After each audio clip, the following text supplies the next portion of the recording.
আসসালামু আলাইকুম সুপ্রিয় শিক্ষার্থীরা, আমরা এখন দেখব অ্যালকিনের রাসায়নিক ধর্ম। চলুন আমরা জেনে নিই অ্যালকিনের রাসায়নিক ধর্ম। তোমাদের পাঠ্য বইয়ের 274 থেকে 275 পৃষ্ঠার মধ্যে অ্যালকিনের রাসায়নিক ধর্মাবলী বর্ণনা করা হয়েছে। নাম্বার 1 বিক্রিয়া আমি বুঝাই দিচ্ছি, সেটা হচ্ছে আপনাদের হলো এই অ্যালকিনের একটা সদস্যের নাম হচ্ছে আমাদের হলো ইথিন। ইথিন হলো অ্যালকিনের একটা সদস্য। অ্যান্ড এই ইথিনের সাথে যদি আমরা হাইড্রোজেনকে সংযোজন করি, কিভাবে সংযোজন করব, সেই সময় কি থাকবে, সেই সময় নিকেল প্রভাবকের উপস্থিতিতে 180 ডিগ্রি সেলসিয়াস থেকে 200 ডিগ্রি সেলসিয়াস তাপমাত্রায় যদি উত্তপ্ত করা হয়, তাহলে ইথিন হয়ে যায় অ্যালকিন গ্রুপের সদস্য, ইথেন হয়ে যায়। ঠিক আছে, তো এইটা এর একটা রাসায়নিক ধর্ম। এখন এইখানে একটা জিনিস বুঝতে হবে যে এটা কি সবসময় ইথিনের সাথেই এই বিক্রিয়াটা প্রযোজ্য হবে, মানে ইথিনের সাথে হাইড্রোজেন সংযোজন করলে কি ইথিনই তৈরি হবে সবসময়? এই অ্যালকিন গ্রুপের যে পরবর্তী সদস্যগুলো আছে সেগুলোর সাথে কি হবে? সাপোজ ধরুন এটা যদি ইথিন না হয়ে যদি এটা প্রোপিন হইতো, আমাদের ইথিন না হয়ে যদি এটা আমাদের হলো প্রোপিন যদি হইতো, এই যৌগটা হইতো, এটা কিন্তু প্রোপিন, এটা যদি হইতো তখন আমাদের এই বিক্রিয়াটা কি দেখাইতো সংযোগ, তাহলে এই বিক্রিয়াটা কিন্তু সেম হইতো।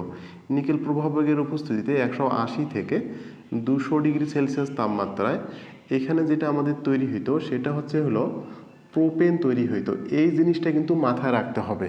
এটা শুধু এই প্রথম যে সদস্যটা অ্যালকিনের ওটার সাথেই যে এই বিক্রিয়াটা দেখায়, বিষয়টা এইরকম না।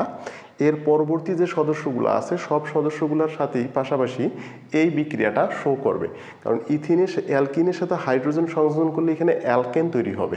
অর্থাৎ অ্যালকিনের যদি তৃতীয় সদস্য যদি এটা দ্বিতীয় সদস্য প্রোপিন, এই যৌগটার নাম আমরা কিন্তু বলে দিতে পারি, এটার নাম হচ্ছে আমাদের হলো প্রোপিন। তো অনুরূপভাবে এই বিক্রিয়াটা দেখাবে। তো প্রোপিন থেকে আমরা এখানে তৈরি করতে পারবো হলো প্রোপেন। তো অনুরূপভাবে এইটা আমাদের যে যৌগটা আছে সেটা হলো ইথিন। ইথিনকে এই অবস্থায় যদি বিক্রিয়া করে তাহলে এখানে যেটা আমাদের তৈরি হবে সেটা হলো ইথেন তৈরি হবে। এখন পাশাপাশি যদি আমরা আরও বিক্রিয়া নেই, যেমন হলো বিউটিন যদি নেই, তবু এখানে কি শো করবে, এখানে বিউটেন শো করবে। দেখুন আমরা আরও একটা বিক্রিয়া নেই, এটা কি বিক্রিয়া নেব, বিউটেন। সাপোজ ধরুন এটা আমাদের হলো বিউটেনের একটা বিক্রিয়া আমি যৌগ নেব, তাহলে এটা হলো বিউটিনের সংকেত, এটা হচ্ছে কিসের সংকেত, এটা হচ্ছে বিউটিন। তাহলে এই বিউটিনের সাথে যদি আমি হাইড্রোজেনকে সংযোজন করি, তো এইভাবে নিকেল প্রভাবকের উপস্থিতিতে সেটা সেম কেস 180 থেকে 200 ডিগ্রি সেলসিয়াস তাপমাত্রায় এখানে যেটা তৈরি হবে সেটা হচ্ছে বিউটেন তৈরি হবে। এখন প্রশ্ন হচ্ছে, তুমি আমাকে জিজ্ঞাসা করতে পারো যে আমি এগুলো এখানে কেন লিখতেছি, এইটার নাম হচ্ছে হলো বিউটেন, তোমার বইয়ে তো শুধু এইটাই আছে, আমি এটা কেন লিখলাম, এই কারণটা হচ্ছে আমার এই ভিডিওগুলো তৈরির উদ্দেশ্য হচ্ছে তুমি যেন পরীক্ষার মধ্যে যে প্রশ্নগুলো আসে ওগুলো যেন করতে পারো। তোমার সরাসরি এই প্রশ্ন পরীক্ষার মধ্যে আসবে না, এটা ডাইরেক্টলি আসবে না, আসবে তোমাকে এইভাবে অ্যাপ্লাই করে তোমাকে যৌগের পারস্পরিক রূপান্তরে এগুলো সহযোগিতা করবে। তুমি আমার এর পরবর্তী ভিডিওগুলো দেখো, দেখবা যে এইটা তোমার খুব কাজে লাগছে। এবং এই জন্য তুমি এই থিওরিটা বুঝে রাখো যে এই গ্রুপের সদস্যের সাথে যদি এইটা হয় তাহলে এখানে অবশ্যই অ্যালকেন গ্রুপটা তৈরি হবে। এখন অ্যালকেন গ্রুপের যে কোনো সদস্য হইতে পারে, methane, ethane, propane, butane, hexane, hexane, nonane, decane হতে পারে। তো সেই থিওরিটা তোমাকে কাজে লাগাইতে হবে, ঠিক আছে? তো এই জন্য আমার এই বিক্রিয়াগুলো তোমাকে দেখানো। তো এটা যদি আমরা বুঝে থাকি, এর পরবর্তীতে আমরা 2 নম্বর বিক্রিয়াটা দেখব, অর্থাৎ 2 নম্বর ইয়াটা দেখব। বলা হচ্ছে ইথিনের সাথে যদি আমাদের, ইথিন বলতে ভুল, মানে অ্যালকিন সাথে আমি বলতে চাই, অ্যালকিনের সাথে যদি আমি ব্রোমিনের লাল বর্ণদ্রবণ যোগ করি, অর্থাৎ অ্যালকিনের যদি আমি একটা সদস্য নিই, তো অ্যালকিনের সদস্য হিসাবে আমি এটা নিলাম হলো ইথিনকে বেছে নিলাম, ঠিক আছে? এই ইথিনের সাথে যদি আমি ব্রোমিনকে সংযোজন করি, অর্থাৎ ব্রোমিন দ্রবণ নেই, তো এই ব্রোমিন দ্রবণের এই বিক্রিয়াটা এখানে যেটা শো করে সেটা হচ্ছে হলো আমাদের হলো ডাইব্রোমো ইথেন তৈরি করে। কি ব্রোমো ইথেন তৈরি করে? ডাইব্রোমো ইথেন তৈরি করে। এখন এইখানে একটা কথা আছে, এই ব্রোমিনের যে দ্রবণটা যে এইখানে যে নেওয়া যে হয়েছে, এই ব্রোমিনের দ্রবণটা এটা কিন্তু লাল দ্রবণ। এখন এই বিক্রিয়া করার পরে এই লাল দ্রবণটা এইখানে আর থাকে না।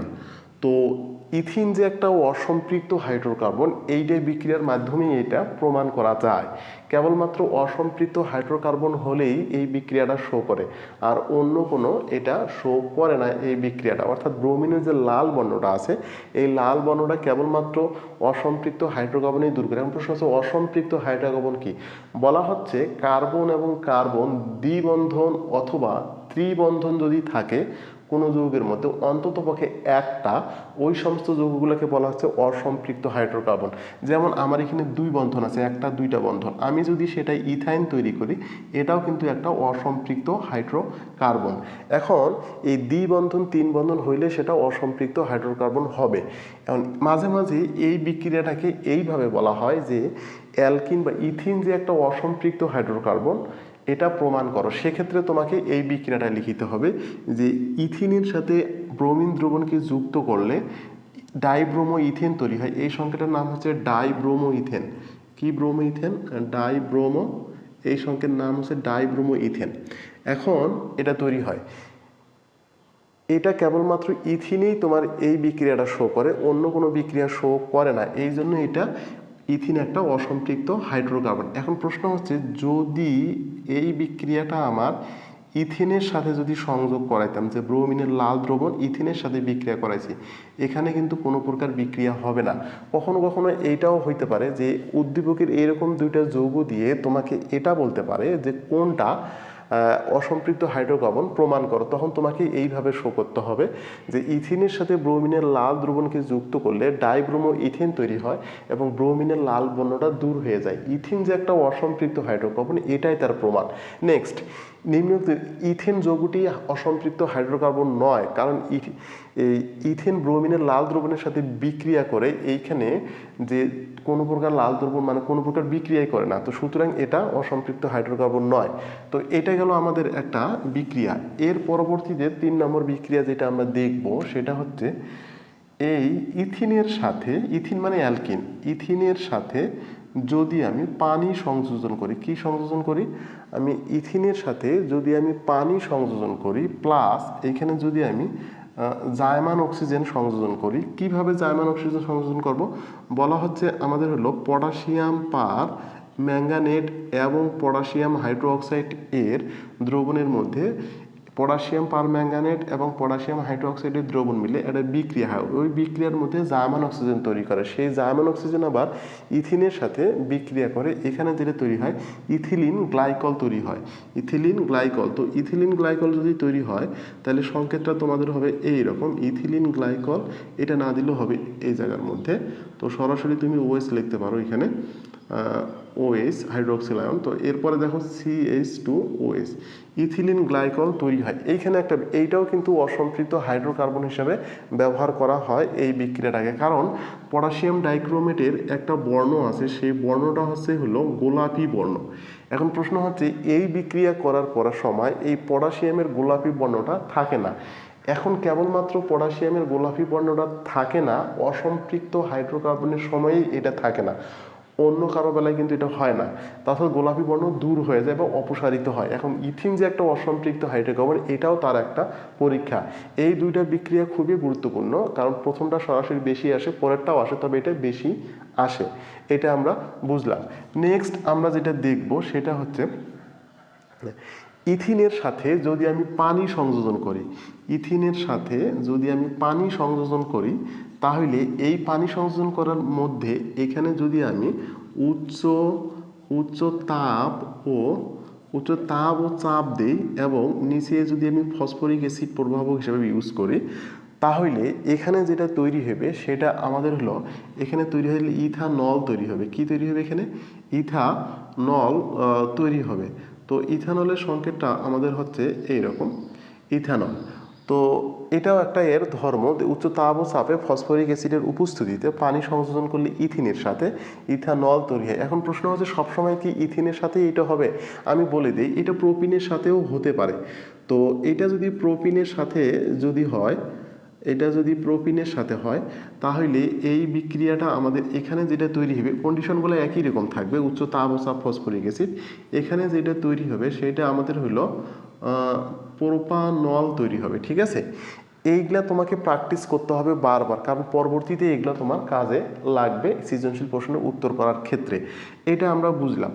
তো নাম্বার 5, ইথিনের পলিমারাইজেশন বিক্রিয়া, এটাও একটা ইথিনের মানে অ্যালকিনের ধর্ম, যে এন সংখ্যক মনোমার যদি ইথিনের বিক্রিয়া করানো হয় 1000 বায়ুমণ্ডল চাপ, 200 ডিগ্রি সেলসিয়াস তাপমাত্রা এবং সামান্য অক্সিজেনের সাপেক্ষে, তাহলে এখানে যেটা তৈরি হয় সেটা পলিথিন তৈরি হয়। কি তৈরি হয়? সেটা পলিথিন তৈরি হয়। এই ছিল আমাদের আজকের অ্যালকিনের রাসায়নিক ধর্ম। আমি যে বিক্রিয়াগুলো দেখাইলাম এই বিক্রিয়াগুলো প্রথম থেকে শেষ পর্যন্ত অবশ্যই তোমাকে ফলো করতে হবে, কারণ পরবর্তী জৈব যৌগের পারস্পরিক রূপান্তরে এই বিক্রিয়াগুলো কাজে লাগবে। তো ধন্যবাদ, সবাই ভালো থাকবেন। আল্লাহ হাফেজ।